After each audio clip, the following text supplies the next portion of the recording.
Olá, olá a todos! Hoje, mais um capítulo de Missionários da Luz, um livro de André Luiz e Chico Xavier. Nós vamos fazer a leitura hoje. Capítulo 6, a oração. Após separar-se da genitora e da irmã, dispôs-se o rapaz a tomar o caminho da residência que lhe era própria. Seguimo-lo de perto, doía-me identificar-lhe a posição de vítima, cercado pelas duas formas escuras. As observações referentes à microbiologia psíquica impressionavam-me fortemente. Conhecia de perto as alterações circulatórias, determinando a embolia, o infarto, a gangrena. Tratara noutro tempo inúmeros casos de infecção através de artrites e miosites, úlceras gástricas e abscessos miliares. Examinara atenciosamente no campo médico as manifestações do câncer, dos tumores malignos em complicados processos patológicos. Vira múltiplas expressões microbianas no tratamento da lepra, da sífilis, da tuberculose.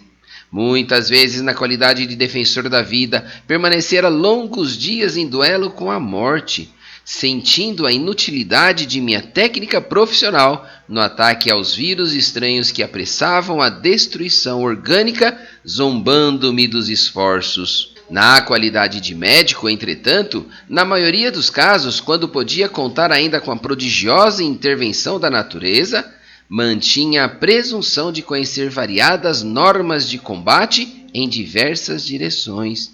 No diagnóstico da difteria, não vacilava na aplicação do soro de Hooks e conhecia o valor da operação de traqueotomia no Krupp declarado. Nas congestões, não me esqueceria de identificar a circulação. Nos eczemas, lembraria sem dúvida os banhos de amido, as pomadas à base de bismuto e a medicação arsenical e sulfurosa. Positivando o edema, recordaria a veratrina, o calomelano, a cafeína e a teobromina, depois de analisar detalhadamente os sintomas. No câncer, praticaria a intervenção cirúrgica se os raios-x não demonstrassem eficiência precisa. Para todos os sintomas, saberia utilizar regimes e dietas, aplicações diversas, isolamentos e intervenções, mas e ali? À nossa frente caminhava um enfermo diverso. Sua diagnose era diferente. Escapava ao meu conhecimento dos sintomas e aos meus antigos métodos de curar. No entanto, era paciente em condições muito graves. Viam-se-lhe os parasitos escuros. Observava-se-lhe a desesperação íntima em face do assédio incessante. Não haveria remédio para ele? Estaria abandonado e era mais infeliz que os doentes do mundo? Que fazer para aliviar-lhe as dores terríveis, assim manifestarem à maneira de angustiosas e permanentes inquietações? Já havia atendido a entidades perturbadas e sofredoras, balsamizando-lhes padecimentos atrozes. Não ignorava os esforços constantes de nossa colônia espiritual, a fim de atenuar sofrimento dos desencarnados de ordem inferior. Mas ali, em virtude da contribuição magnética de Alexandre, o grande e generoso instrutor que me seguia, observava um companheiro encarnado, presa de singulares viciações. Por que fatores ministrar o socorro indispensável? E naturalmente novas reflexões ocorriam-me céleres. Semelhantes expressões microbianas acompanhariam os desencarnados? Atacariam a alma fora da carne? Quando me debati em amarguras inexprimíveis nas zonas inferiores, certo havia sido vítima das mesmas influenciações cruéis. Todavia, onde o remédio salutar? Onde o alívio para tamanhas angústias?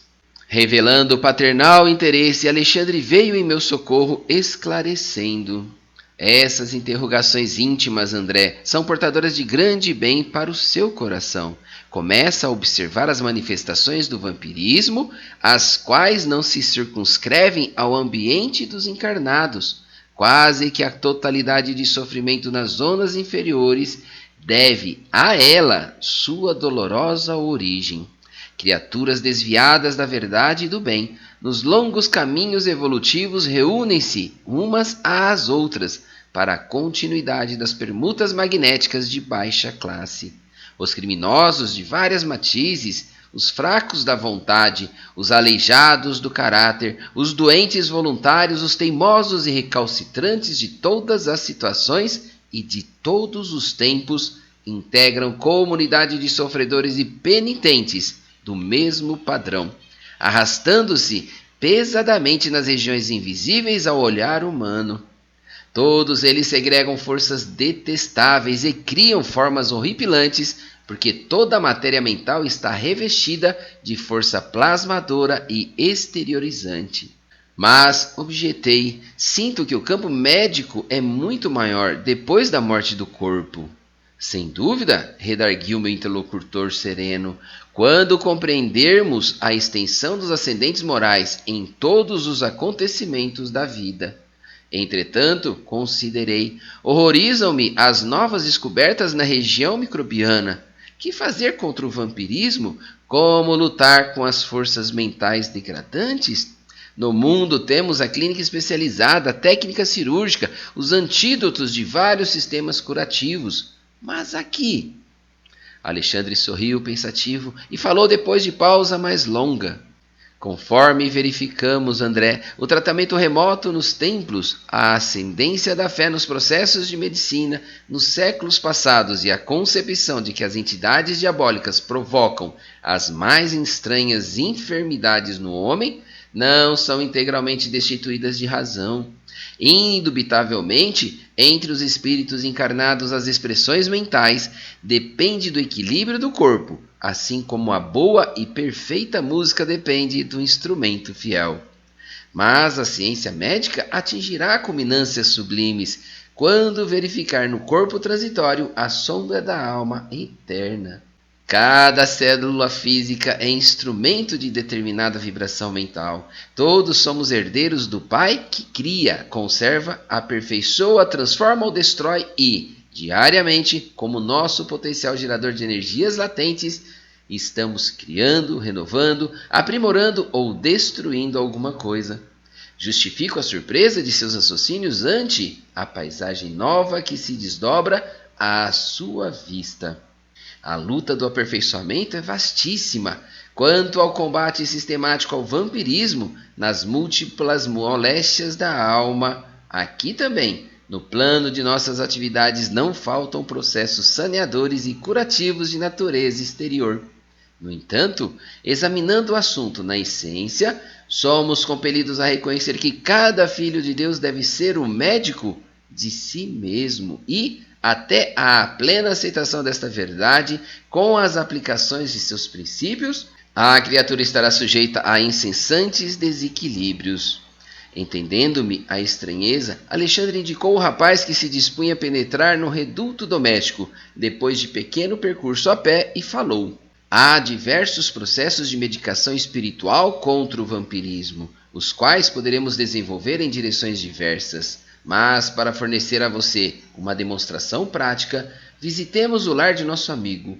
Conhecerá o mais poderoso antídoto.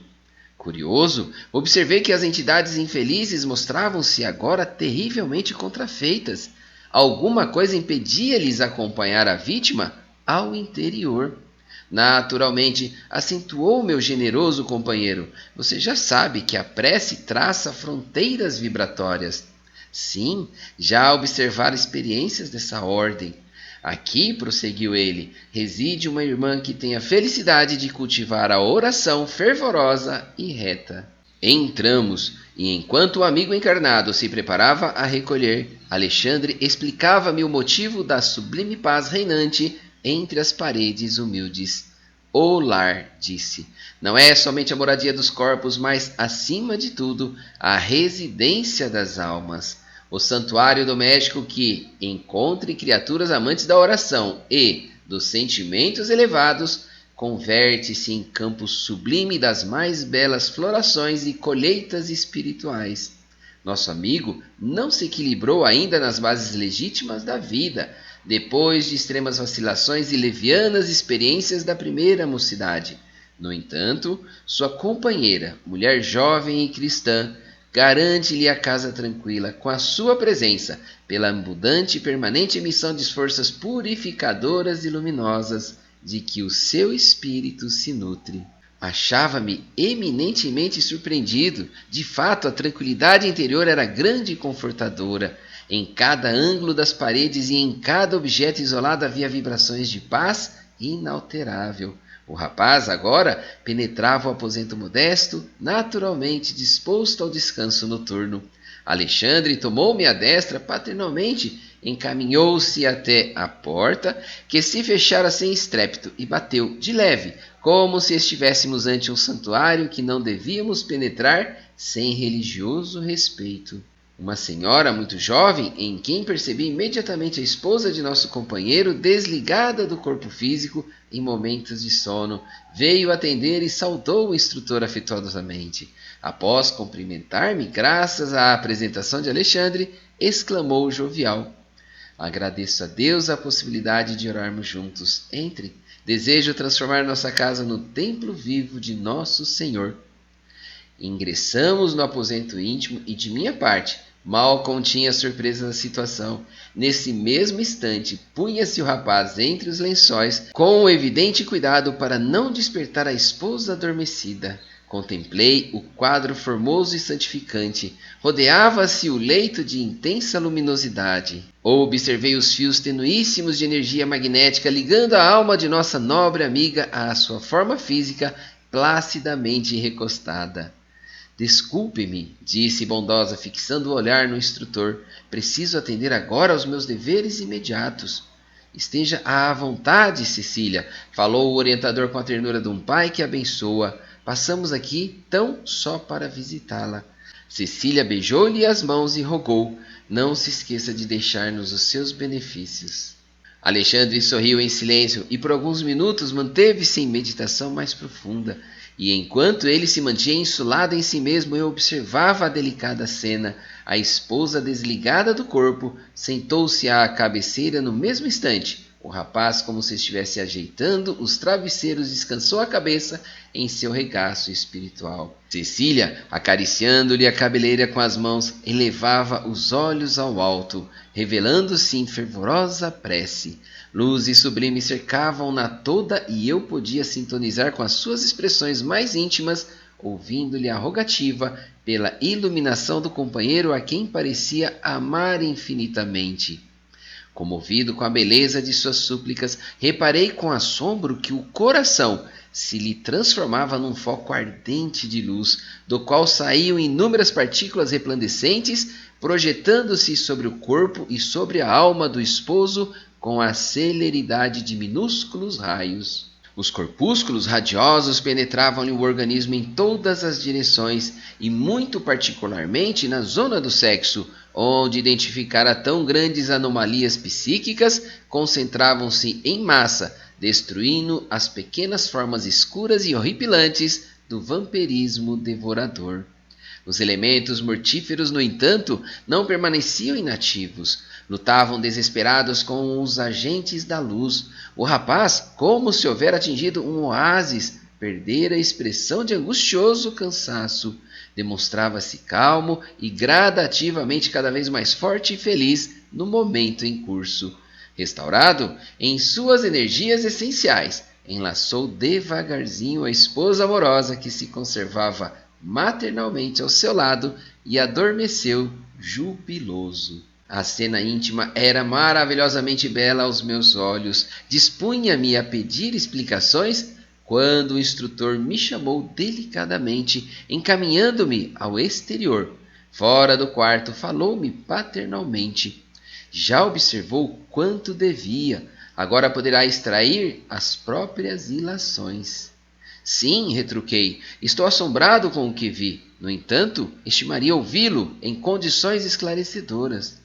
Não tenha dúvida, prosseguiu o orientador. A oração é o mais eficiente antídoto do vampirismo.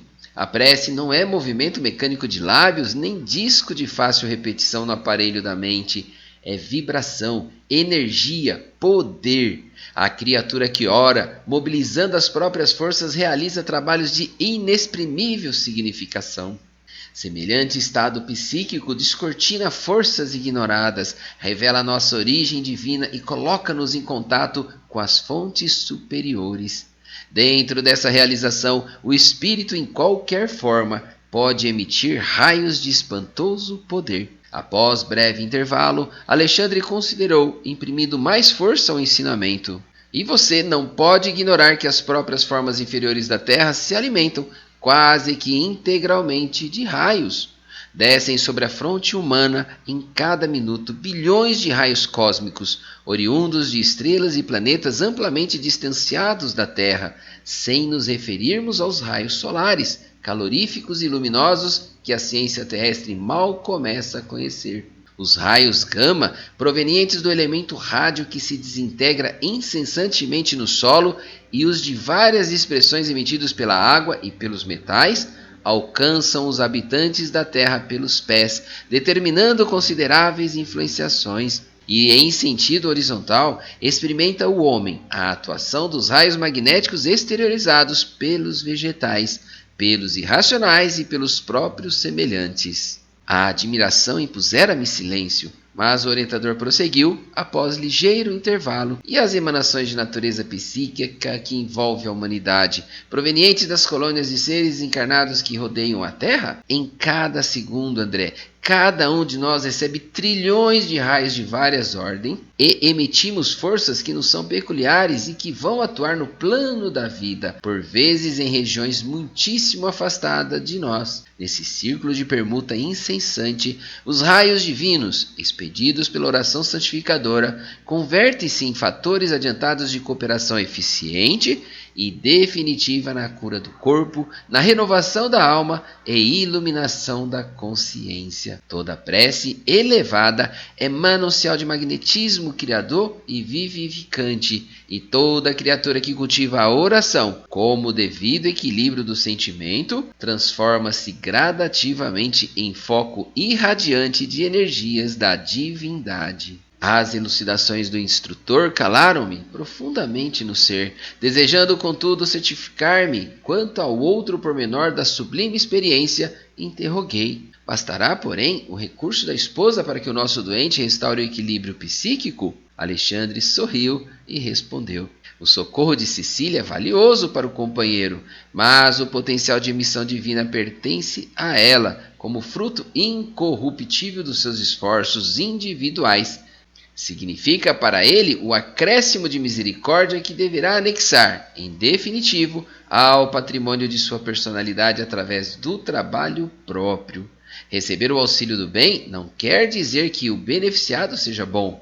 Nosso amigo precisa devotar-se com fervor ao aproveitamento das bênçãos que recebe, porque, inegavelmente, toda cooperação exterior pode ser interrompida, e cada filho de Deus é herdeiro de possibilidades sublimes e deve funcionar como médico vigilante de si mesmo.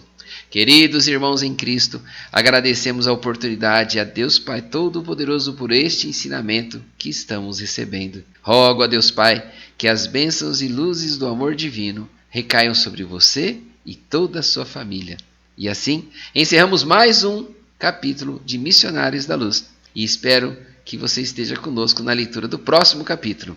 Capítulo 7, Socorro Espiritual, no próximo vídeo. Fique em paz, fique com Deus. Até mais, tchau, tchau.